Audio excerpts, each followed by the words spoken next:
Rent a car nga reklamo batok kay alias Jayvee nga nasapwan patay sa Talisay. Naglapta online. Apang wala pa sigyapon nakabato ng kapulisan sa pormal nga reklamo. Yaring balita sa Daily News Central. Naganilapta sa social media ang nagkalain-lain nga mga reklamo batok sa isa ka suspect nga ginkilala kay alias Jayvee nga nasapwan patay sa syudad sang Talisay.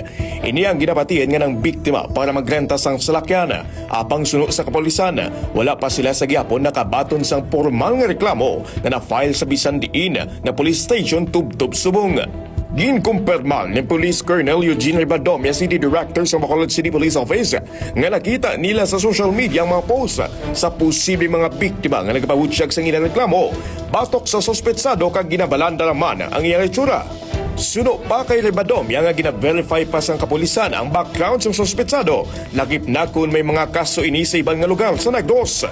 Naibaluan nga ang modus ng lalaki among pagrenta sa mga salakyan sa nagkalain-lain nga tagiya apang ginapatian nga iya ini ginamaligya.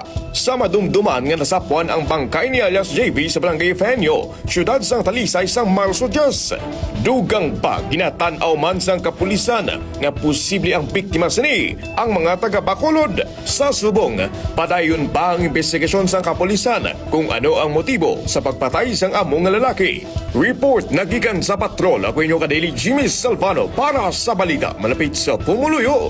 Adlaw-adlaw, Daily News Central.